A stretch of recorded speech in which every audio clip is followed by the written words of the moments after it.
종교 개혁을 하는데 큰 공헌을 한 마르틴 루터가 그 남긴 말이 아주 훌륭한 말이 많이 있습니다만은 그는 이런 말을 했습니다.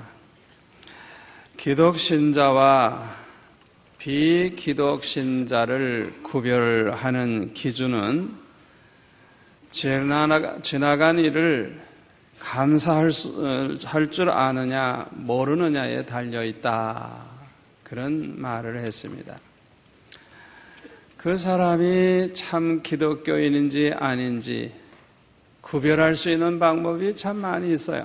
그런데 그 중에 하나가 뭐냐?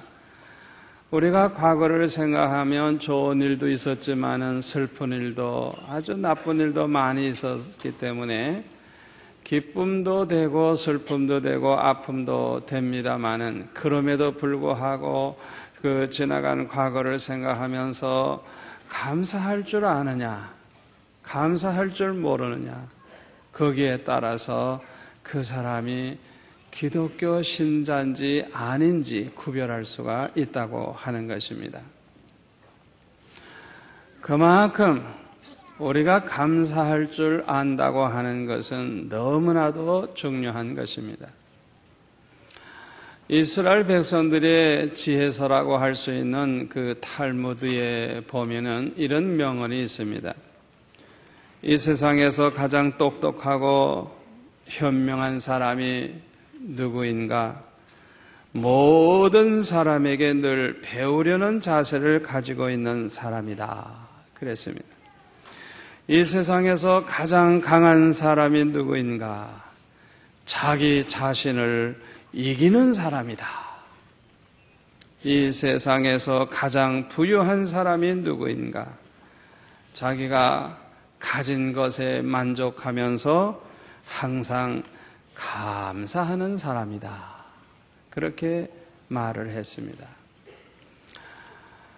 우리가 많이 가지고 있든지 적게 가지고 있든지 자기 자신이 가지고 있는 것에 대해서 만족히 여기고 항상 감사하는 마음으로 사는 그 사람이 가장 부유한 사람이라고 하는 것입니다. 참으로 우리가 감사하면서 사는 생활은 너무나도 중요합니다. 우리의 감사의 대상은 위로는 하나님이요, 이 세상으로는 부모님과 스승과 우리에게 많은 사랑을 베풀어 주고 우리에게 은혜를 베풀어 준 은인이라고 할 수가 있습니다. 우리는 늘 하나님께도 감사하고 또한 부모님에게, 스승에게, 은인에게 감사를 해야 할 줄 믿습니다. 그러나 우리가 기억해야 될 것이 있어요. 그것이 뭐냐 하면 먼저 하나님 앞에 감사할 줄 아는 그 사람이 사람들에게도 진정한 감사를 하게 된다고 하는 사실입니다. 하나님의 은혜와 사랑을 똑바로 깨닫고 하나님 앞에 감사할 줄 아는 사람이라야 부모에게도 스승에게도 은인에게도 똑바로 감사하면서 살게 되는 것입니다. 그러므로 우리는 먼저 하나님의 은혜와 사랑을 깨닫는 게 참 중요해요. 그래서 그 하나님 앞에 온전히 감사할 줄 아는 그런 사람이 되는 것이 너무나도 중요한 것입니다. 우리가 항상 감사하면서 살아야 되지만은 구약 성경에 보니까 하나님께서 1년에 3번 특별히 감사 절기를 정해주시고 모든 백성들이 이 날을 감사의 절기로 지키라고 그렇게 명령을 하셨습니다. 그런데 감사의 내용을 보니까요, 먼저 하나님이 주신 복에 대해서 감사하라 그래서 우리가 지난 1년 동안 돌이켜보면 하나님이 우리에게 주신 복이 있습니다. 그것을 생각하면서 감사하라는 것.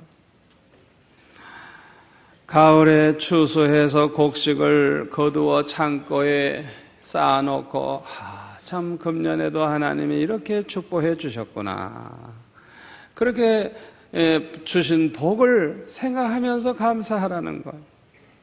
그리고 또 하나는 애굽에서 노예 생활을 하다가 죽을 수밖에 없었는데 하나님께서 우리를 구원해 주시고 또 광야길을 40년 동안 하나님께서 인도해 주시되 눈동자같이 지키시고 보호해 주셔서 한 사람도 굶어 죽은 사람이 없고 발이 부르트지도 않고 옷이 헤어지지도 않고, 이 말을 알아듣기 쉽게 말씀을 드리면 40년 동안 모두들 건강하고 또 하나님의 은혜로 헤어진 옷을 입지 않게 됐다는 거예요.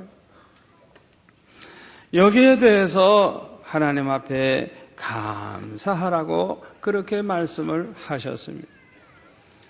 우리 예수 믿는 성도들도 이 구약시대의 이스라엘 백성들처럼 하나님이 주신 복을 생각하면서 감사해야 될 줄로 믿습니다.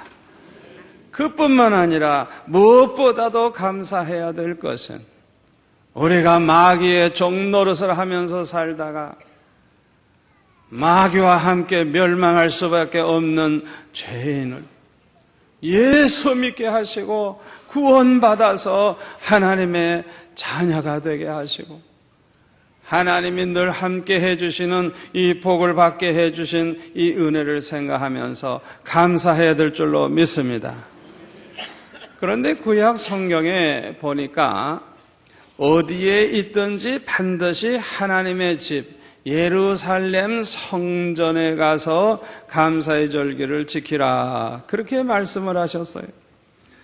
그러므로 감사의 절기만 되면 이스라엘 백성들은 대이동을 했던 것입니다. 마치 우리가 추석 명절 때 고향 찾아간다고 1천만 명 이상이 대이동을 하는 것처럼 이스라엘 백성들은 1년에 3번 이 감사의 절기만 되면 이스라엘 땅 안에 있는 사람들은 물론이고 외국에 나가 있는 사람까지라도 그 감사의 절기를 하나님 앞에 그 성전에 나아가 지키기 위해서 예루살렘으로 대이동을 했던 것입니다. 이러한 이 절기의 이 특징을 생각해 보니까 평소에 어떤 이유에서라도 교회를 잘 나오지 못했던 사람들이라도 이 감사주일만은 한 사람도 빠짐없이 다 하나님의 집에 이 성전에 나와서 하나님 앞에 감사하면서 예배를 드리면 얼마나 좋을까, 그런 생각을 해봅니다. 그래서 다음 이제 추수감사주일 같은 때는 아주 총동원을 해서 한 사람도 빠짐없이 하나님의 집에 나와 하나님 앞에 감사하면서 영광 돌리는 그런 우리 교회가 되기를 바랍니다. 그런데 이렇게 하나님의 성전에 나와서 감사의 절기를 지키되 공수로 하나님께 보이지 말라, 그래서 빈손 들고 나오면 안 된다는 거예요. 하나님의 주신 복을 따라서 그 힘대로 물건을 드리라 그랬어요. 왜 이렇게 하나님이 말씀하셨을까요? 하나님이 돈이 아쉬웠을까요? 물질이 아쉬웠을까요? 하나님에게는 그런 거 필요 없어요. 왜 그럼에도 불구하고 감사의 절기에는 절대로 빈손 들고 나오면 안 된다고 하셨을까? 그 이유는 오직 하나입니다. 우리가 하나님 앞에 실제로 바치는 것이 전혀 없으면 형식적인 감사가 되기 쉬웠기 때문인 것입니다.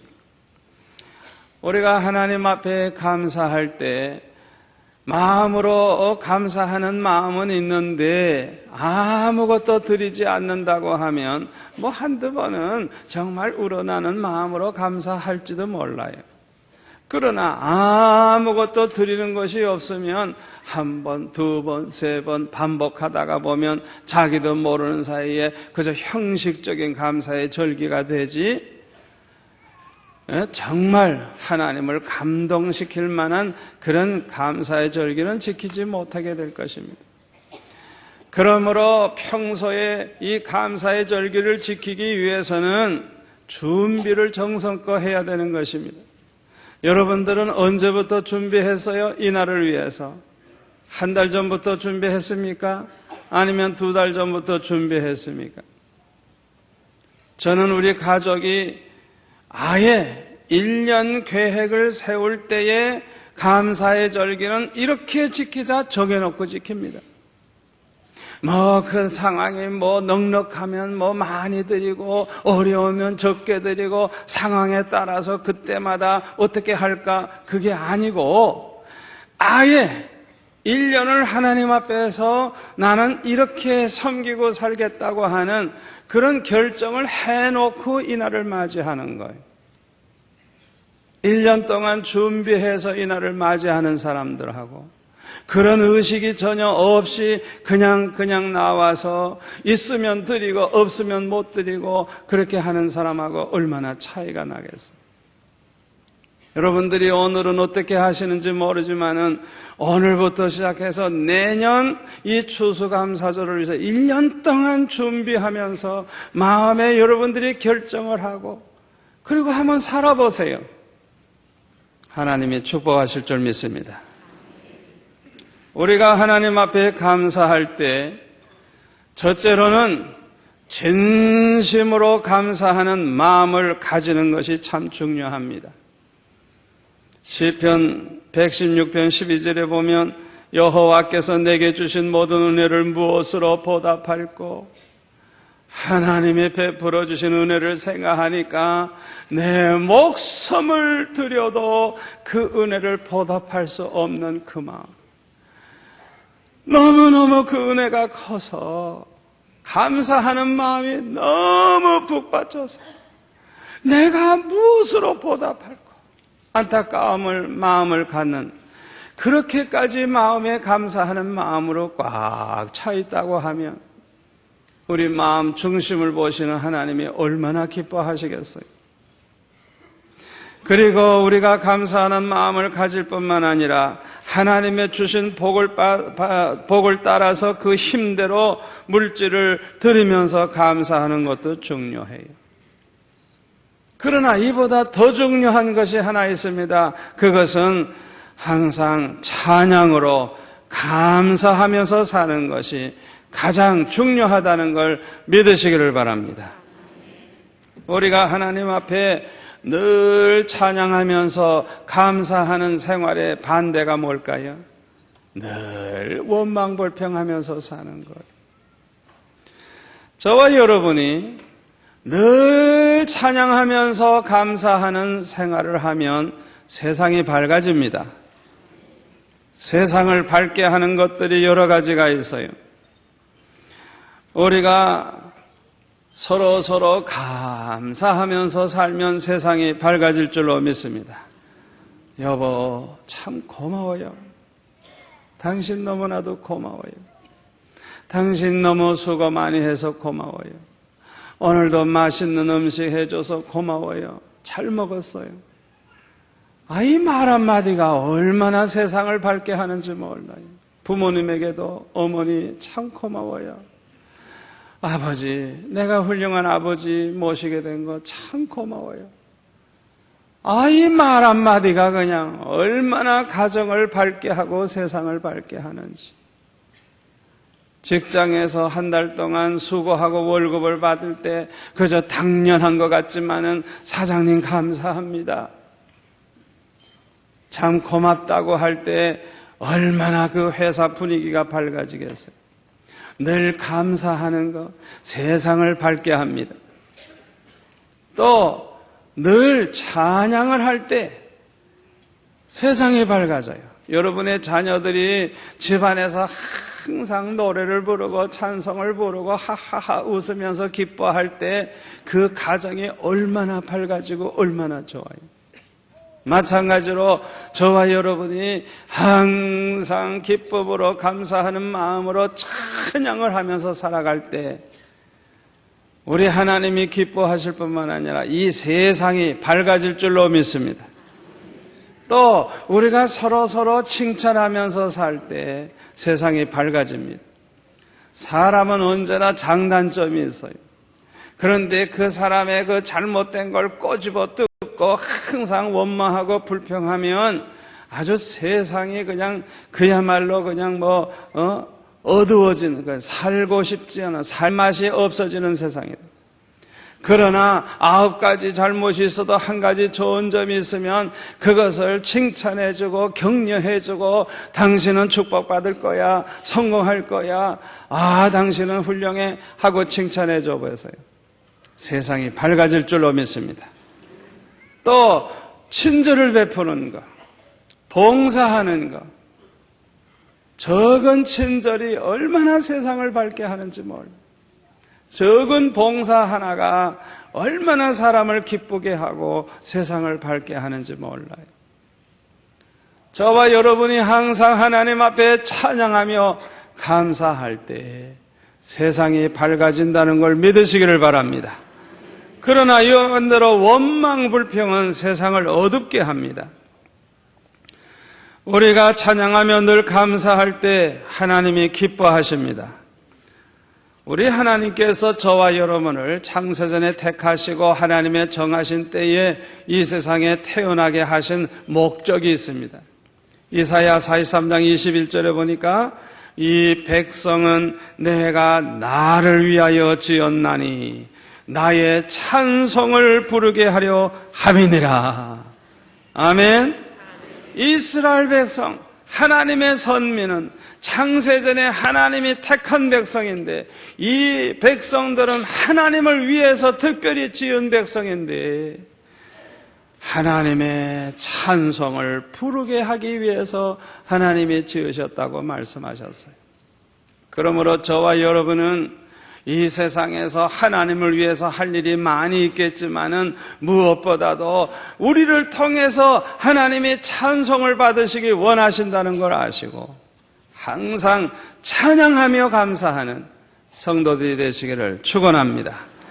시편 69편 30절에 보니까 내가 노래로 하나님의 이름을 찬송하며 감사함으로 하나님을 광대하시다 하리니 이것이 소 곧 뿔과 굽이 있는 황소를 드림보다 여호와를 더욱 기쁘시게 함이 될 것이라.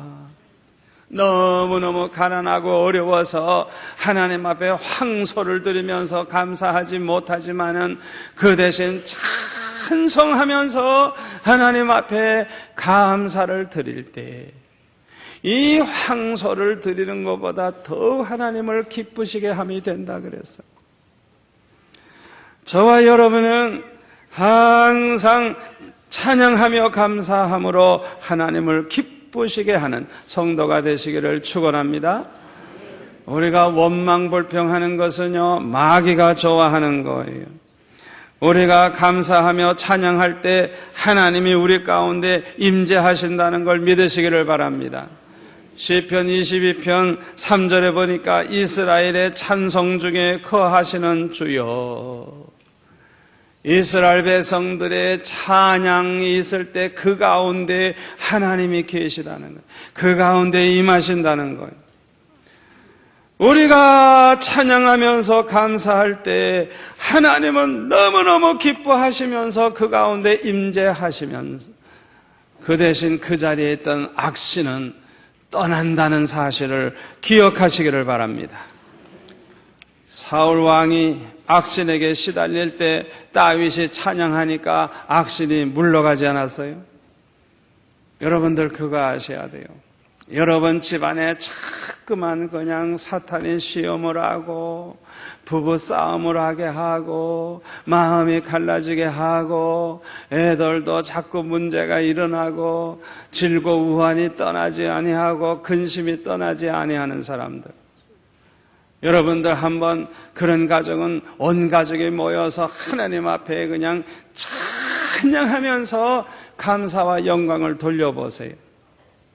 어느 순간인가 그 가정에 그냥 성령의 은혜가 임할 것이고 여러분의 가정을 괴롭히는 그 모든 원수 마귀는 물러간다는 걸 믿으시기를 바랍니다.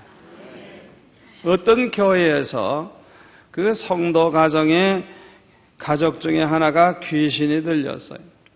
집에서 그냥 애를 쓰다가 안 되니까 교회 데리고 왔어요. 그래서 교회에서 밤낮 철야기도 하고 기도 많이 하는 집사님, 권사님들 10대 명이 모여가지고 이제 이 귀신 들린 가족을 놓고 찬양을 하기 시작을 했어요. 한 장 부르고, 두 장 부르고, 석장 부르고, 늑장 부르고, 힘있게 찬양을 계속했어요. 그런데 놀라운 것은요, 그냥 찬양을 힘있게 계속 부르니까 귀신 들린 사람 속에 있는 귀신이 그 귀신 들린 사람 입을 통해서 말하기를 못 살겠다! 그러고 나가더래요.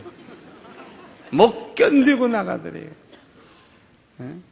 우리가 합심해서 기도하는 것도 중요합니다만은 그 마귀가 싫어하는 게 뭐냐?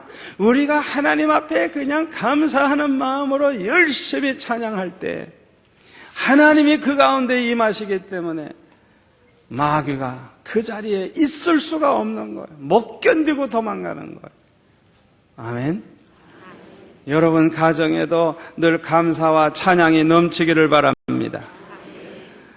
그러나 우리에게 감사 찬양이 없고 밤낮 원망불평만 하면요, 하나님이 그 집에서 떠나요. 그 듣기 싫어서 떠나요. 그리고 그 대신 악신이 찾아온다는 사실을 알아야 돼요. 야, 가만히 보니까 여기 내 친구 많다. 원망불평하는 친구들 많구나. 내가 살 집이구나. 이러고 찾아오는 거예요. 절대로 함부로 원망불평하지 마세요.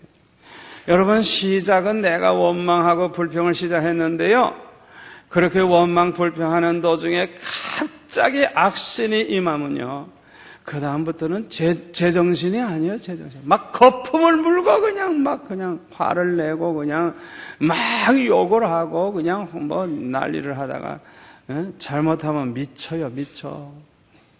어떤 사람은 그러다가 그냥 아주 그냥 암에 걸려버려요. 그 순간에 그냥 탁 그냥. 얼마나 무서운 순간인지 몰라요. 그렇기 때문에 원망불평하면 하나님은 떠나고 마귀가 찾아온다. 이걸 명심하세요. 그러나 우리가 찬양하면서 감사하면 하나님이 오시고 마귀가 물러간다는 사실을 믿으시기를 바랍니다. 저와 여러분이 찬양하면서 감사할 때 축복을 받게 된다는 걸 믿으시기를 바랍니다. 스폴전 목사님 가운데 이런 유명한 설교가 있죠. 우리에게 별빛을 주신 하나님께 감사하면 하나님께서 우리에게 달빛을 주실 것이요, 우리에게 달빛을 주신 하나님께 감사하면 우리에게 햇빛을 주실 것이요, 우리에게 햇빛을 주신 하나님께 감사하면 햇빛이 필요가 없는, 햇빛이 아무 소용이 없는 그 좋은 곳으로 우리를 인도하여 주실 것이요, 거기에는 하나님의 영원하신 빛이 밤낮으로 비칠 것입니다. 스폴전 목사님은 그렇게 설교했다 그래요. 우리가 하나님 앞에 찬양하며 늘 감사생활하면 점점 더 축복이 더해진다는 사실을 믿으시기를 바랍니다. 그러나 이와 반대로 원망불평하면요, 받을 복까지 다 잃어버려요. 받은 복이 또 다 도망가 버려요. 매튜 헨리 목사님은 이런 유명한 말을 했어요. 감사는 산수에서, 수학에서 그 더하기, 플러스와 같아서 모든 것에 감사하면 거기에 하나님의 축복이 더해지고 플러스가 된다는 거예요. 그래서 어떤 일이든지 어디서든지 감사하게 되면 플러스의 축복, 더해지는 축복이 임한다는 거예요. 그러나 이와 반대로 원망불평하면 그 빼기와 같아서, 마이너스와 같아서 있는 것까지 뺏기고 있는 것까지 잃어버리고, 그래서 받은 복까지 다 잃어버리게 된다고 그렇게 말을 했어요. 그러므로 늘 감사하면서 사는 사람은 점점 더 풍성한 삶을 살게 되지만은, 원망불평하면서 사는 사람은 자꾸만 잃어버리고 없어지고 자꾸만 빼앗기게 돼서 결국에는 아주 불행하게 된다는 것입니다. 우리가 감사 찬양할 때 기쁨이 있고 평강이 있고 행복이 있어요. 그래서 감사지수가 높아지면 높아질수록 건강지수도 높아지고 행복지수도 높아진다는 사실을 기억하시기를 바랍니다. 감사할수록 건강이 좋아지고 감사할수록 행복해지는 거예요.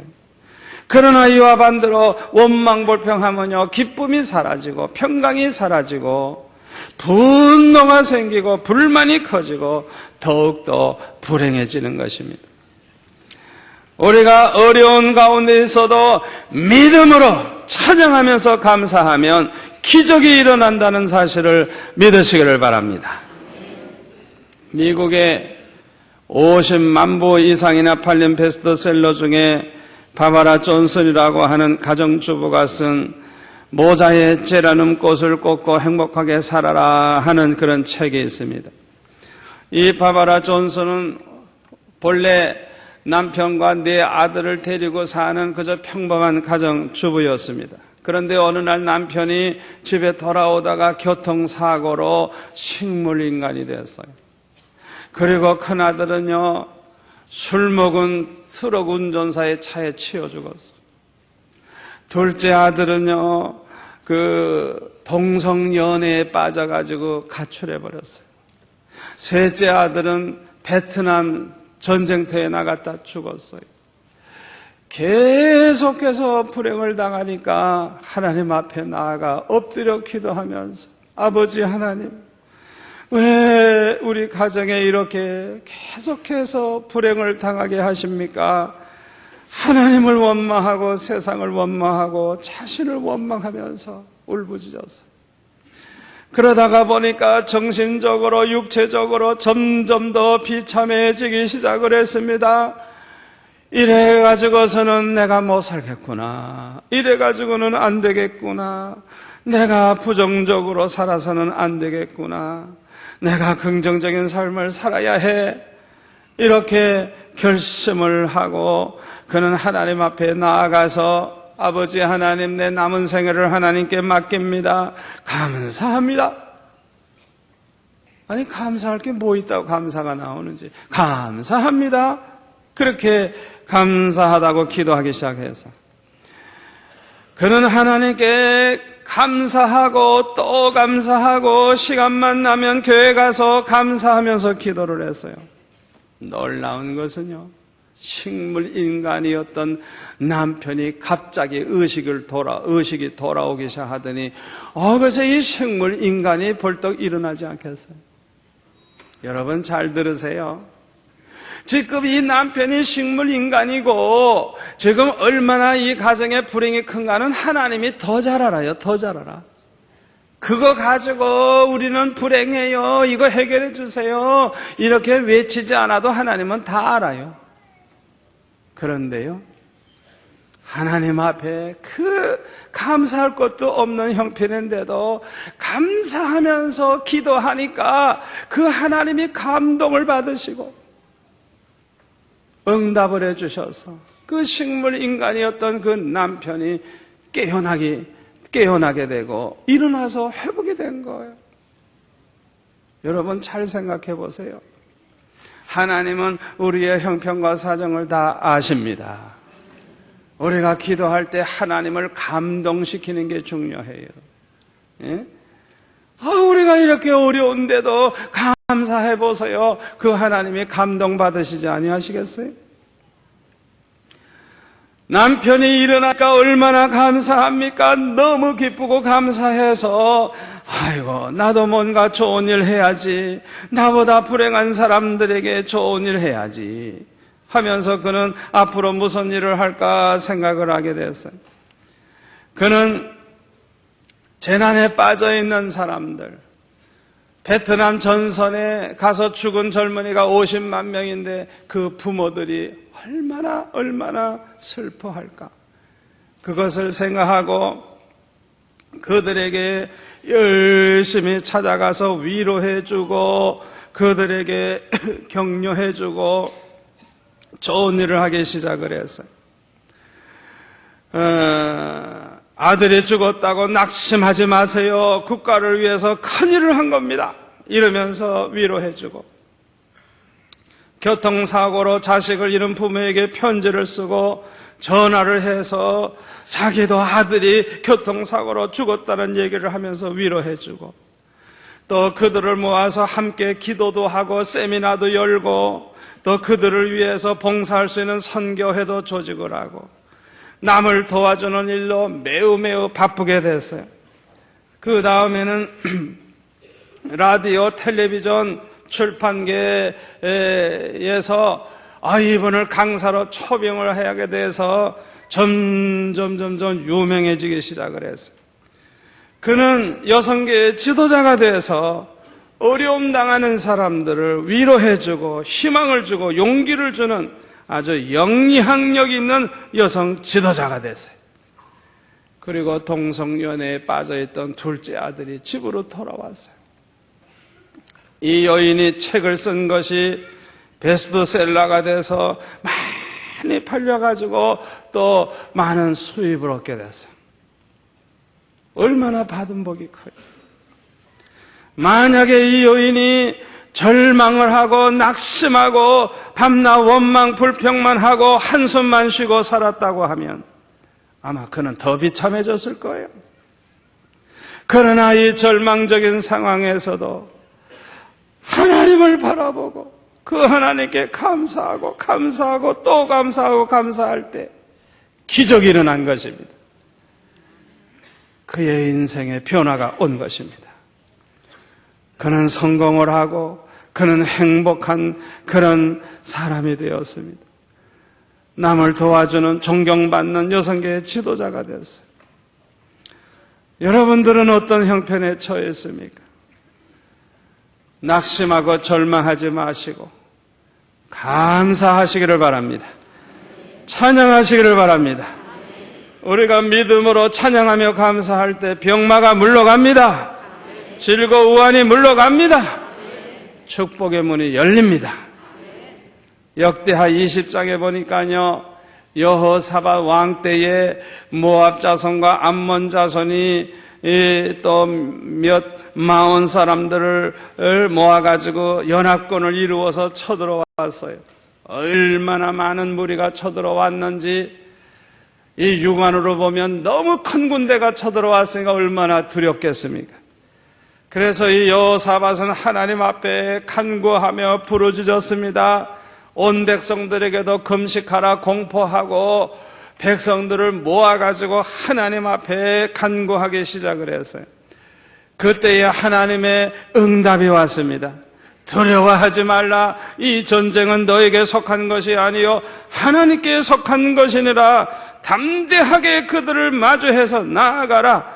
너희들은 싸울 것이 없다. 항호를 이루고 서서 너희와 함께한 여호와가 구원하는 것을 구경이나 해라. 보라. 하나님의 놀라운 응답이 그렇게 있었어요. 너무너무 감사해서 하나님 앞에 엎드려 경배하며 찬양으로 영광을 돌렸어요.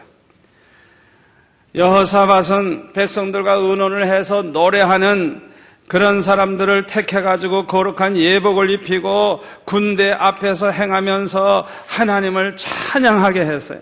여호와께 감사하세 그 자비하심이 영원하도다 하는 그런 가사에 찬송을 부르면서 적군을 향해서 나아가게 했어요. 그런데 그 노래와 찬송이 시작될 때에 하나님께서 언제 복병이 숨어있게 하셨는지 그 복병이 나타나는 순간에 이 적군들이 혼란이 일어나가지고 서로 찌르고 서로 죽이고 하다가 보니까 나중에 살아있는 사람이 하나도 없고 모두가 다 시체만 남아있었어요. 싸워보지도 않고 구경만 잘한 거예요. 그들이 가지고 온 물건이 얼마나 많은지 재물과 의복과 보물이 너무너무 많아서 옮기는데 사흘 걸렸대요. 그것을 옮겨놓고 하나님 앞에 찬양하며 감사로 영광을 돌렸다 그랬어요. 이 소문이 이방 나라에 퍼지게 되니까 아무도 이 여호사밧의 나라를 치고자 하는 나라가 없어서 태평성쇠를 이루고 평강을 누리면서 살았다고 이 역대하 20장에 보면 기록이 되어 있어요. 우리가 하나님 앞에 찬양하며 감사할 때, 위기에 처했을 때도 믿음으로 찬양하며 감사할 때 기적이 일어난다는 걸 믿으시기를 바랍니다. 그런데요, 우리가 늘 하나님 앞에 찬양하며 감사할 때 받는 복이 참 많은데요, 그 중에 가장 큰 복이 뭔 줄 압니까? 믿음이 없는 사람이 믿음이 생기고요, 믿음이 죽어있던 사람이 믿음이 살아나고요, 믿음이 작은 자가 믿음이 커지고 강해지는 축복입니다. 그래서 그 믿음으로 환난과 시험을 이기게 되고, 그 믿음으로 기도 응답을 받게 되고, 그 믿음으로 기적을 체험하게 되고, 그 믿음으로 큰 축복을 받게 되고, 그 믿음으로 하나님을 기쁘시게 하고, 그 믿음으로 하나님께 영광을 돌리게 되는 것입니다. 아무쪼록 저와 여러분은 오늘 주신 말씀 마음에 꼭 기억하셔서 항상 찬양하며 늘 감사하는 생활을 하셔서 날마다 하나님의 축복과 기적을 체험하며 사시는 저와 여러분이 되시기를 축원합니다. 기도하겠습니다. 아버지 하나님, 감사합니다.